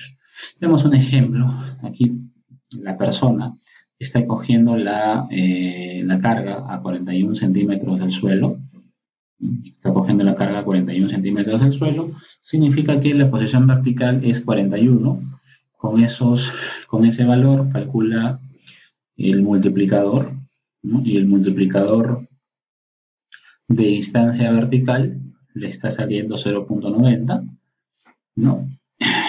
Ese es el origen, y en el destino, donde va a dejar la carga, lo coge, o lo deja, perdón, a una distancia vertical de 111 centímetros. Y en este caso el V ya no es 41, sino toma el valor de 111 centímetros, y con eso calcula el multiplicador de distancia vertical que le sale 0.89. Para la obtención de este multiplicador, además de utilizar estas ecuaciones, se puede utilizar la tabla que hemos visto, ¿no? En esta tabla también podemos de alguna forma estimar cuánto va a ser el factor de multiplicar, el factor, ahí se me cortó un ratito la comunicación. Con esta tabla podemos nosotros calcular cuánto va a ser este multiplicador de distancia vertical. Que vamos a tener un multiplicador para la distancia vertical de origen y un multiplicador para la distancia vertical de destino.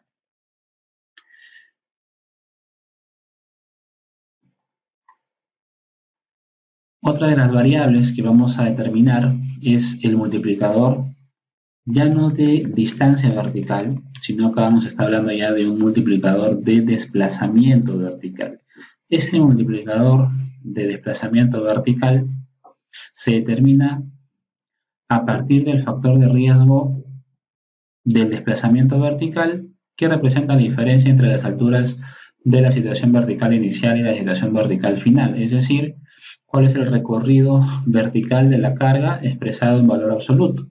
Simplemente tendríamos que hacer una diferencia entre la posición vertical final menos la posición vertical inicial, ¿no? Ahí vamos a calcular nosotros la distancia vertical de desplazamiento, y para poder calcular el multiplicador de desplazamiento vertical lo introducimos en esta ecuación. El multiplicador de desplazamiento vertical es 0.82 más 4.5 entre el desplazamiento vertical que ha existido, ¿no? Entonces la ecuación de la izquierda es el desplazamiento vertical, que es simplemente cuánto se desplazó la carga, si se levantó o la colocamos hacia abajo, pero en valor absoluto. Ese resultado es el que vamos a colocar aquí y nos va a ayudar a determinar cuál es el multiplicador de desplazamiento vertical. Y aquí tenemos, ¿no? Aquí tenemos también una tabla de tabulación para diferentes valores, ¿no? Para diferentes valores.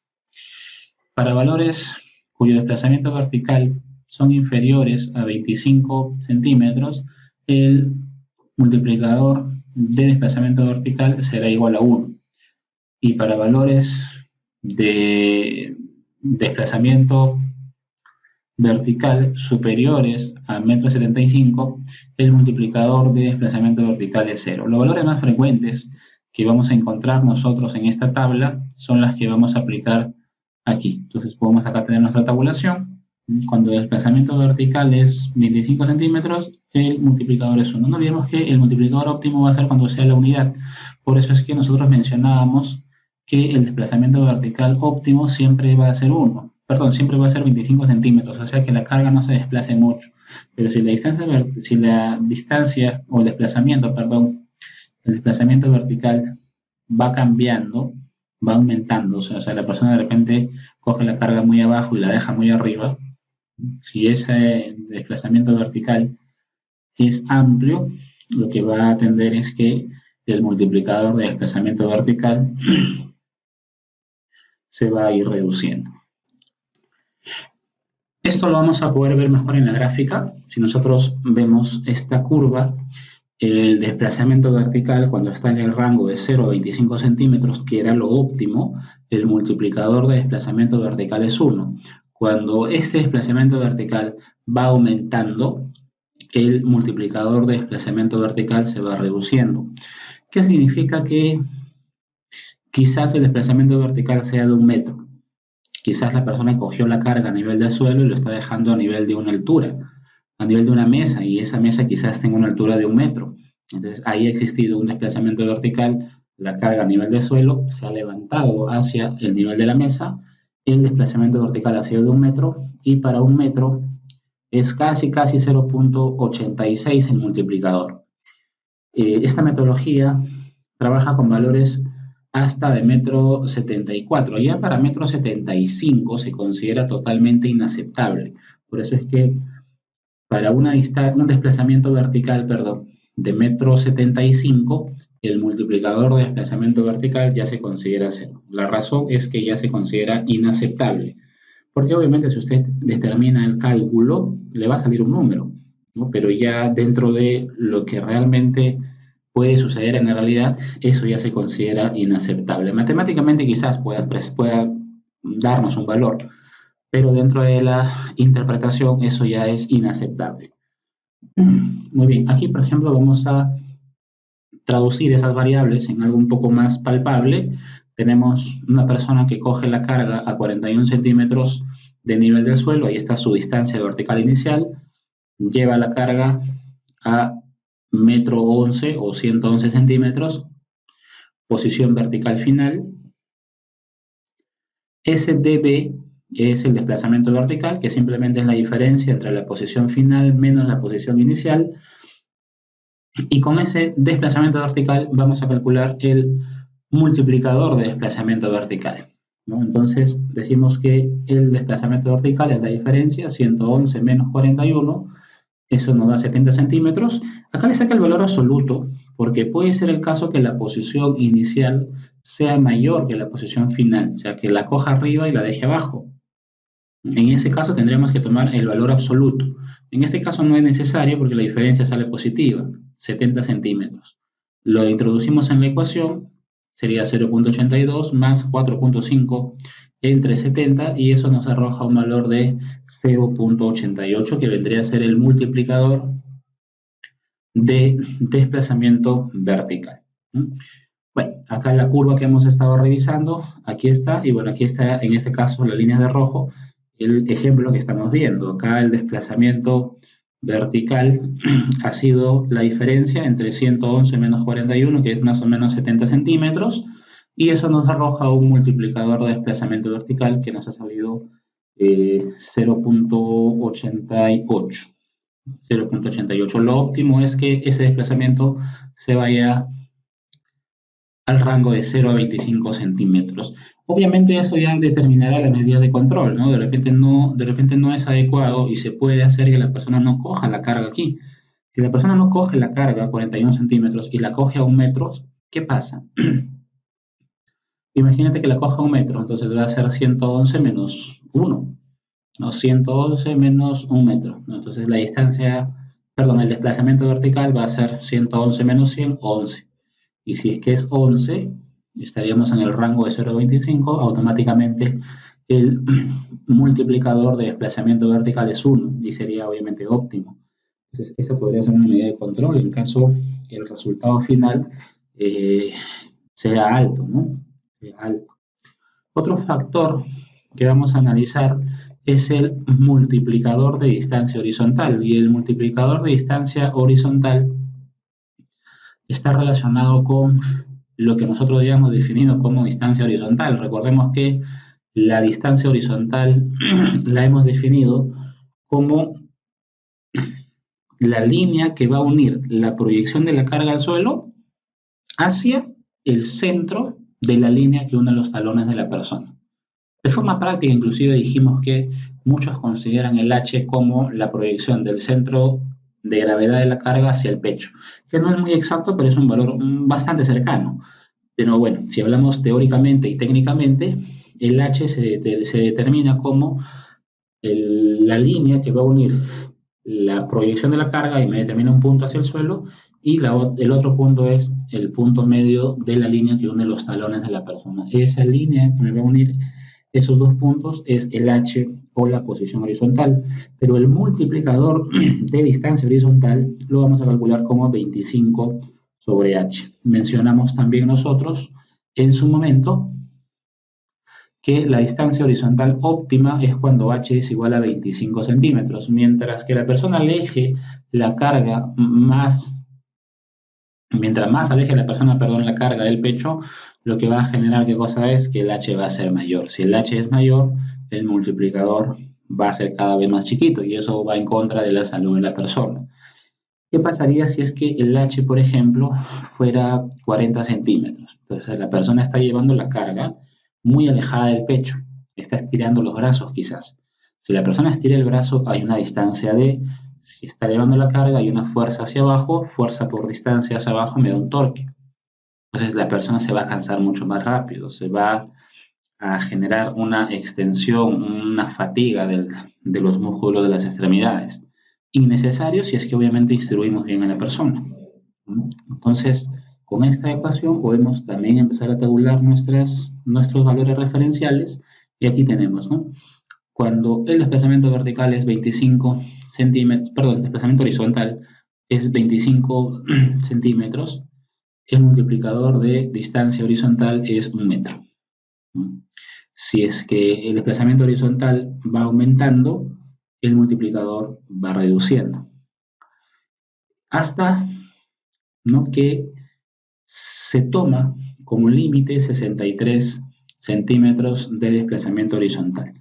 ¿Por qué 63 centímetros? Porque ya la persona pues tendría un brazo largazo, ¿no? O sea, significa que la persona está llevando la carga a 63 centímetros casi del pecho, lo cual ya se considera un valor inaceptable. Entonces, si hacemos nuestra gráfica, tendríamos así, ¿no? El valor requerido siempre va a ser que la distancia horizontal sea en el rango de 0 a 25 centímetros. Si eso va aumentando, el multiplicador va bajando, ¿no? Cuando sea 60 centímetros es bastante alejado del pecho. A 60 centímetros el multiplicador no va a salir 0,42.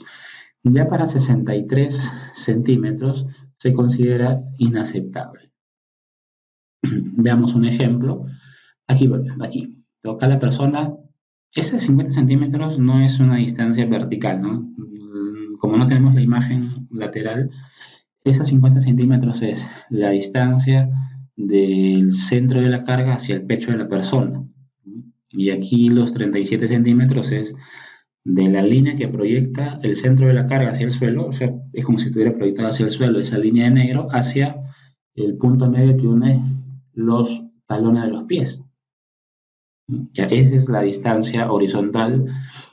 En base a eso calculamos un multiplicador de distancia horizontal inicial y un multiplicador de distancia horizontal final. Este multiplicador de distancia horizontal inicial simplemente va a ser 25, que es parte de la ecuación, entre 50, ¿no? Y el multiplicador de distancia horizontal final va a ser 25 sobre esta distancia, que es 37, y eso nos sale 0.68. Otro multiplicador que vamos a tener en cuenta es el famoso ángulo de asimetría. Este multiplicador valora el factor de riesgo de asimetría, el ángulo que realiza el tronco respecto de las caderas. Este multiplicador lo que nos va a dar es una penalización, ¿no? Es como si le diera más gravedad a ¿qué? A la torsión del tronco que se produce en el cuerpo de la persona y que supera uno de los límites determinados, ya sea a la izquierda o ya sea hacia la derecha. Se considera que existe asimetría cuando el levantamiento de la carga empieza o termina fuera de lo que nosotros hemos denominado el plano sagital. El A entonces es el ángulo de asimetría, es el ángulo de torsión, y el AM obviamente es nuestro multiplicador de asimetría. Cuando el ángulo es cero es lo ideal, ¿no? Si el ángulo es cero, automáticamente esta expresión se hace cero y el multiplicador de asimetría nos va a salir 1. Si es que el ángulo de asimetría se va incrementando, significa que la persona está girando el tronco. Si la persona está girando el tronco, lo que va a pasar con el multiplicador es que se va a reducir. No se va a reducir. Para calcular el multiplicador de asimetría, ¿no? Se determina hasta valores menores a 135 grados.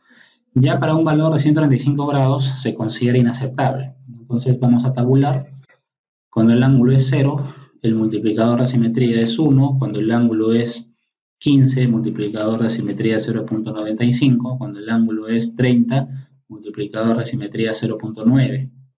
Muchas veces cuando no se logra medir el ángulo de asimetría, para efectos de darle en realidad un valor, porque es muy difícil también llegar a un valor teórico de 0, siempre la persona va a generar una inclinación consciente o inconsciente.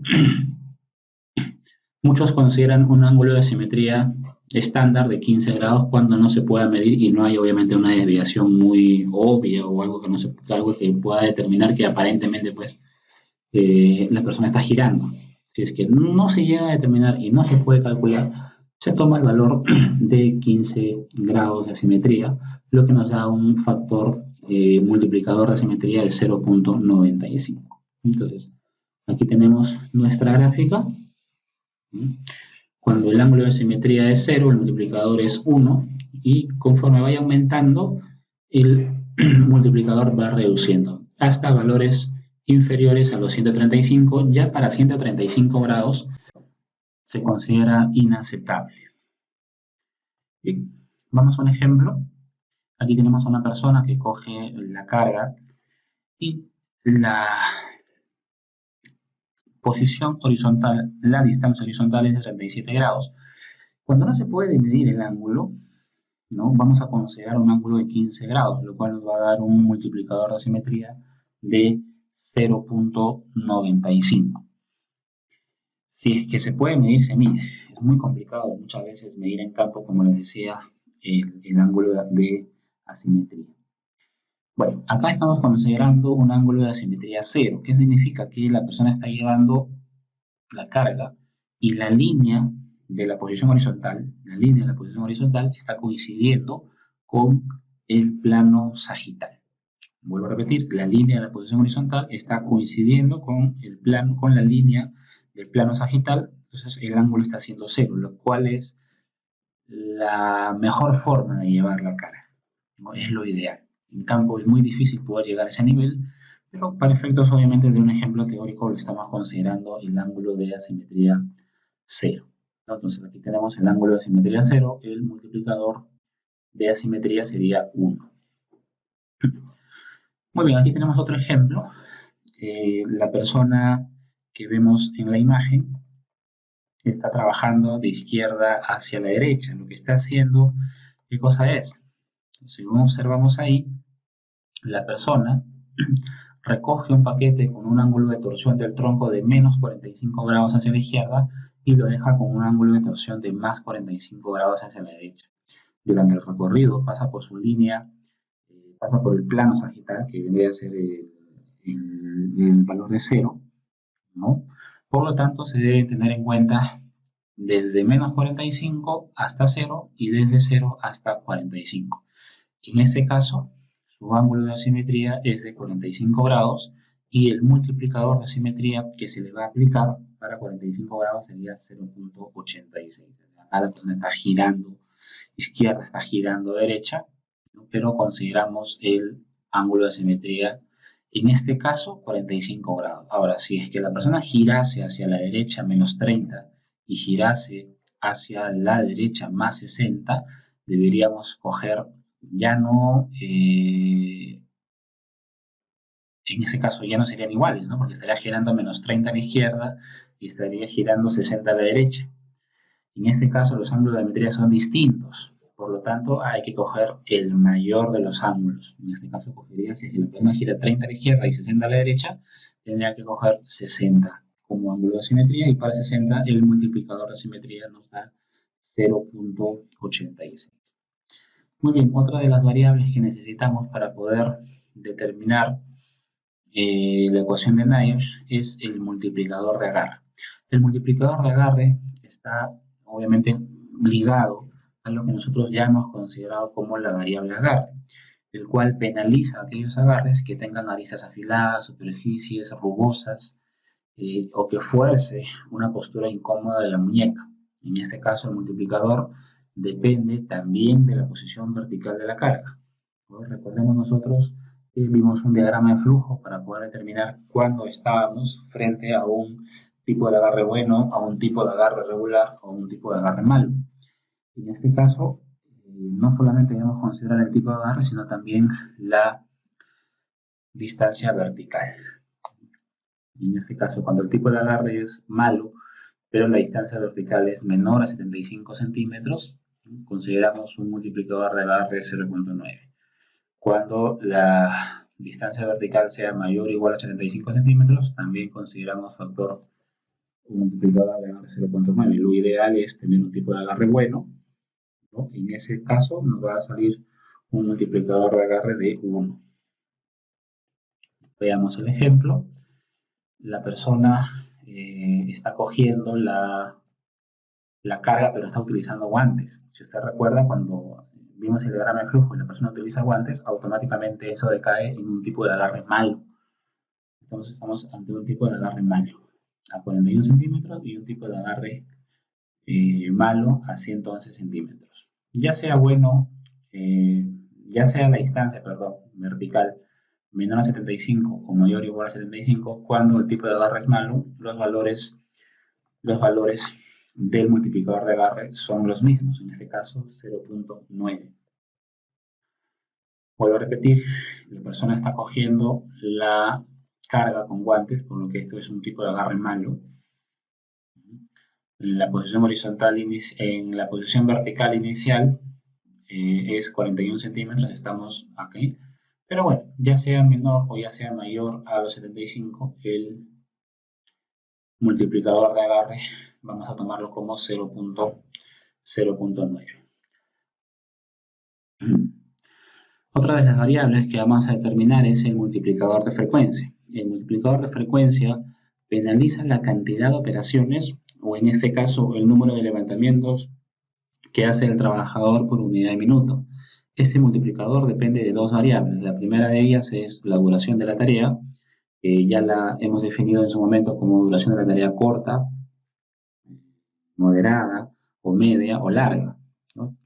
Y la situación o la distancia vertical de la carga. Estas son las dos variables que van a introducirse. Vuelvo a repetir, la primera de ellas es la duración de la tarea, que puede ser duración de la tarea corta, media o larga, y la otra es la distancia vertical.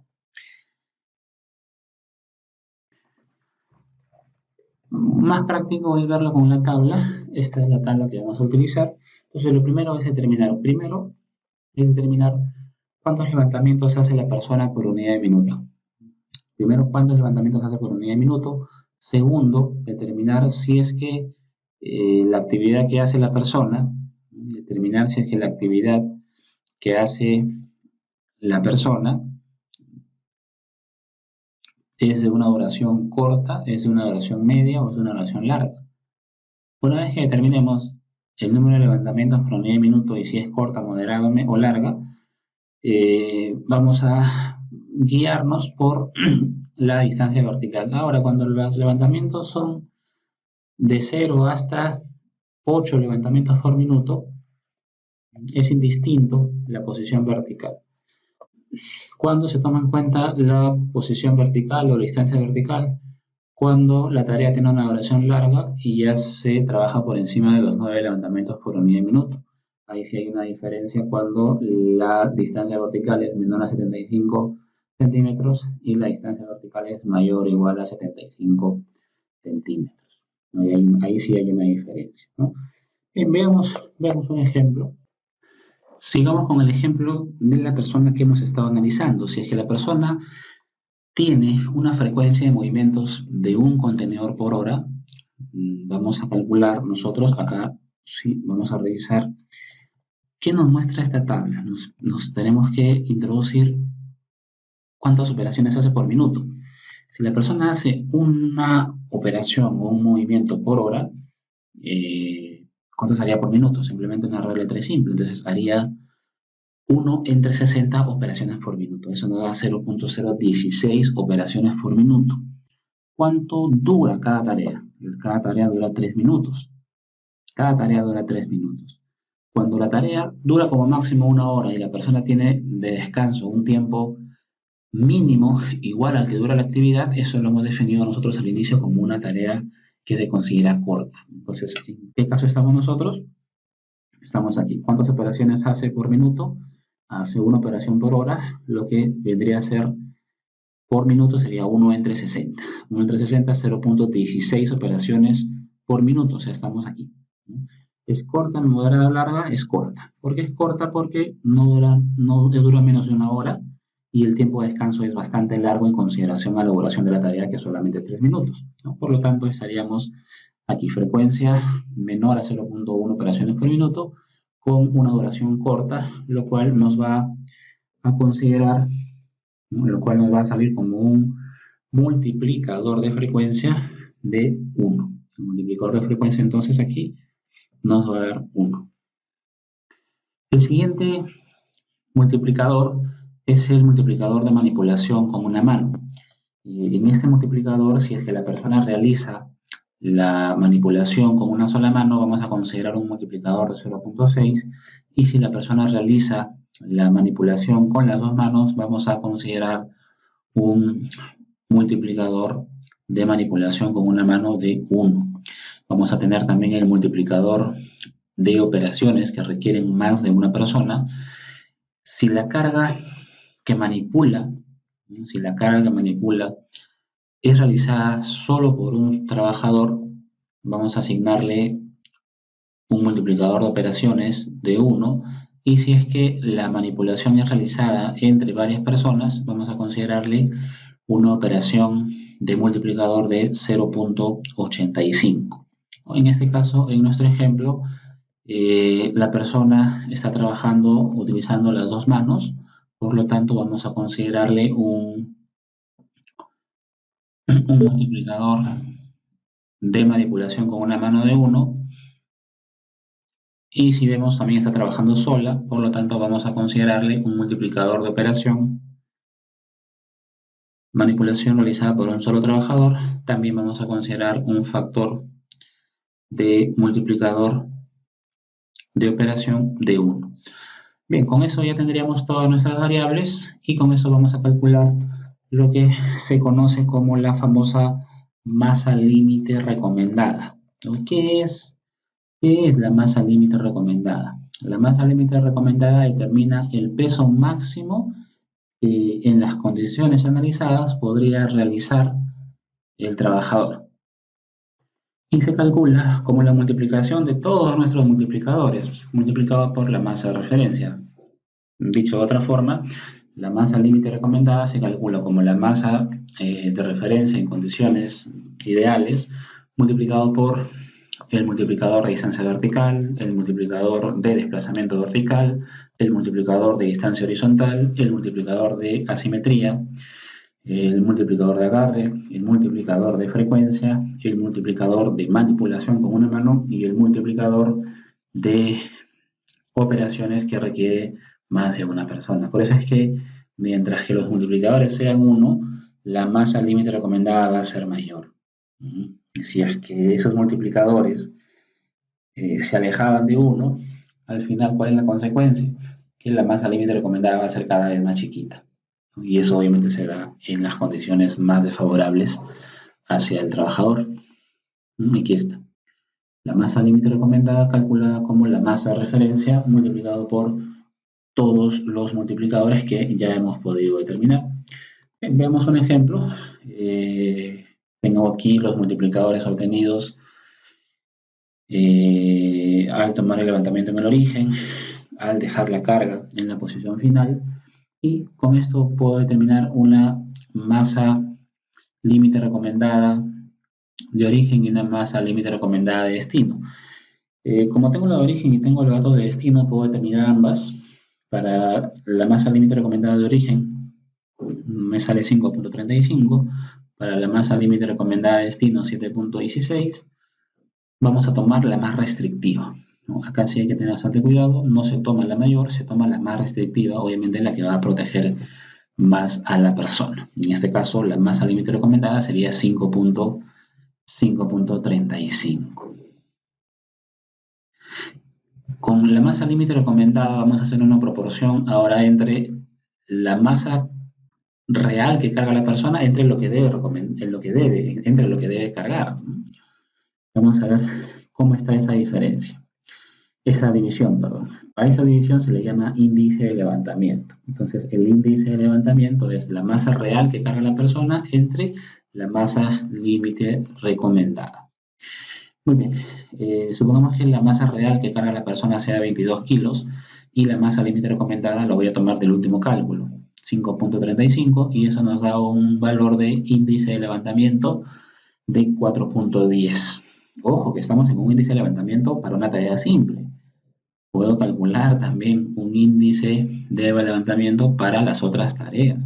Cada uno tiene su propio procedimiento. Acá solamente hemos hecho el procedimiento para que, para nosotros poder determinar el índice de levantamiento para tareas simples. Hay otro procedimiento para poder determinar el índice de levantamiento para una tarea compuesta y otro procedimiento para determinar el índice de levantamiento para una tarea variable. Por eso les digo que el tema de ergonomía es un tema bastante amplio, no se puede tocar de una manera simple. Estamos tratando de analizar cada uno de los factores y eso creo que es importante para el conocimiento general de los principios básicos de ergonomía y manipulación manual de cargas. Entonces, este índice de levantamiento nos sale 4.10. ¿Qué es lo ideal? ¿No? ¿Qué es lo ideal? Entonces, acá vamos a tratar de interpretar. Lo ideal es que esa proporción entre lo que la persona carga y lo que debería cargar, lo que debería cargar debe ser mayor que lo que realmente está cargando, ¿sí o no? Pero si lo que carga es mayor a lo que debe cargar, entonces el índice de levantamiento nos va a salir mayor a 1. ¿Qué significa que el índice de levantamiento sea mayor a 1? Significa que la persona está cargando mucho más de lo que debería cargar. Ahí estamos frente a un riesgo inaceptable, ¿no? En ese caso se recomienda un rediseño de la tarea y poder efectuar una intervención ergonómica, ¿no? Se puede traducir en mover alguna de las variables que hemos calculado.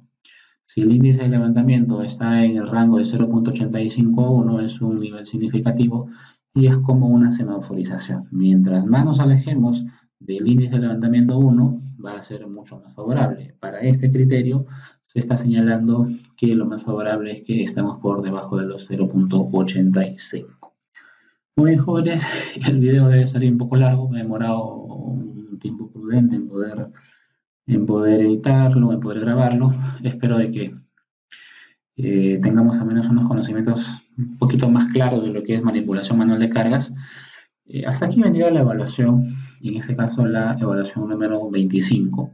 Yo de todas formas voy a hacer lo posible por hacerles otro video adicional de otra metodología, de repente de metodología OWASP o metodología REVA, de repente de ambas. Voy a hacer todo lo posible por tomarme el tiempo de hacer un poco la presentación, porque en realidad esto ya lo trabajamos con programas.